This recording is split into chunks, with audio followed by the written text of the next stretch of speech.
Arguments and debates can be productive ways to explore different perspectives and challenge our own beliefs. When we engage in debates, we are exposed to different ideas and viewpoints that we may not have considered before. This can lead to personal growth and expanded understanding of the world around us. Furthermore, debates can provide a platform for individuals to share their thoughts and experiences. By actively listening to others, we can gain a deeper appreciation for their views and build empathy and understanding. However, in order for debates to be productive, it's important to approach them with a growth mindset. This means being open to new ideas and being willing to challenge our own assumptions. When we approach debates in this way, we can create a space where all parties involved feel heard and respected. In this video, I will show you how to win any argument, so let's start. Listen actively.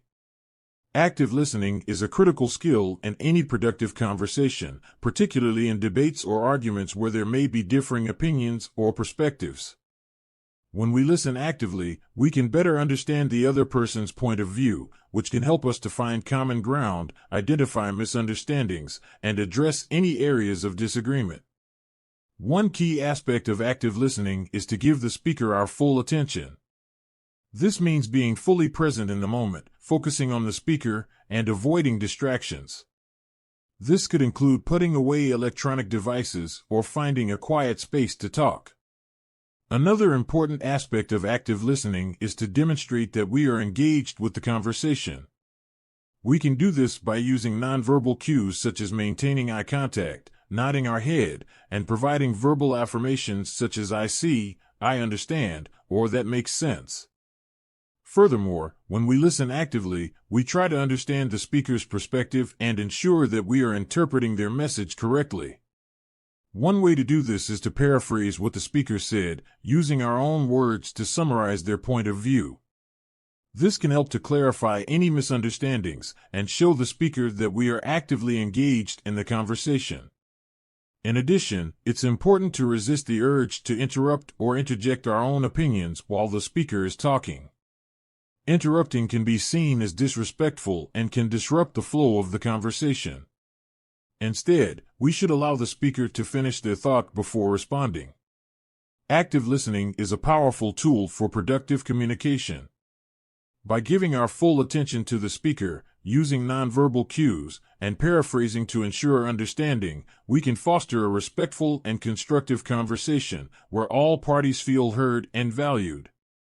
Staying calm during an argument can be challenging, especially when we feel passionate about the topic or when our ideas are being challenged. However, remaining calm is crucial for keeping the conversation productive and respectful.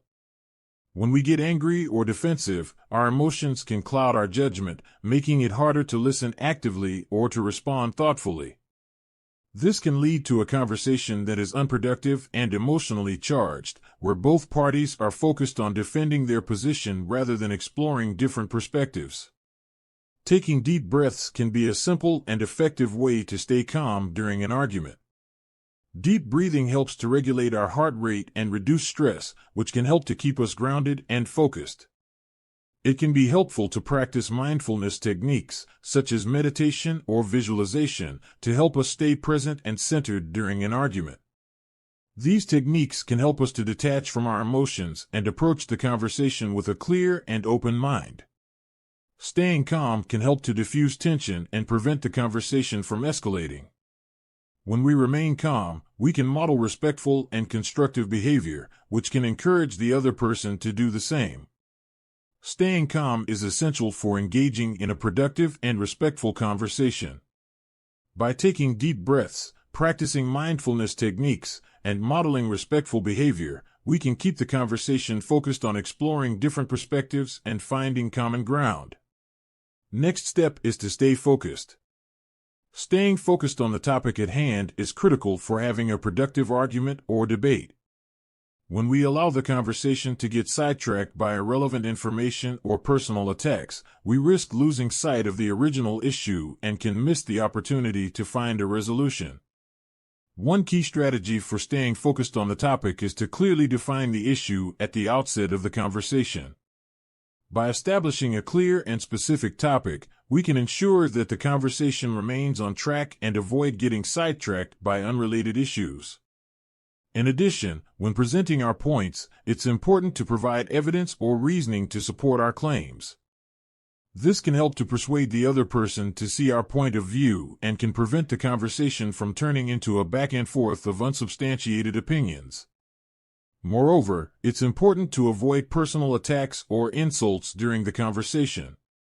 Ad hominem attacks, where we attack the other person's character or personality rather than their ideas, can be hurtful and counterproductive. Instead, we should focus on the issue at hand and respond to the other person's arguments with evidence and reasoning. If the conversation does start to stray off topic, it can be helpful to redirect the conversation back to the original issue. We can do this by restating the topic and refocusing the conversation on the evidence and reasoning that supports our point of view. Overall, staying focused on the topic is essential for having a productive argument or debate. By avoiding personal attacks, providing evidence and reasoning to support our points, and redirecting the conversation if it starts to stray off topic, we can ensure that the conversation remains productive, respectful, and focused on finding a resolution. And don't forget that you might be wrong. Acknowledging when we're wrong can be difficult, especially during an argument or debate when we may feel invested in our position. However, being willing to admit when we're mistaken or that our argument was flawed is an important part of productive and respectful communication. Admitting our mistakes or flaws demonstrates maturity and honesty and can help to de-escalate the conversation. When we admit that we were wrong, we show that we are open to new information and that we are willing to consider different perspectives. Moreover, admitting our mistakes or flaws can help to build trust and respect with the other person. When we show humility and acknowledge our imperfections, we demonstrate that we are not solely focused on winning the argument, but rather on finding a resolution and learning from the conversation. It's important to note that admitting we're wrong does not mean that we have to completely concede our position. We can still hold on to our core values or beliefs while acknowledging that we may have made an error in judgment or that our argument was flawed. In addition, admitting we're wrong does not mean that the other person's argument is necessarily right or that we should automatically accept their perspective. Instead, it's an opportunity to engage in a constructive conversation where we can explore different ideas and find common ground. Remember, winning an argument isn't necessarily the goal. Instead, strive for a productive and respectful conversation where everyone can learn and grow.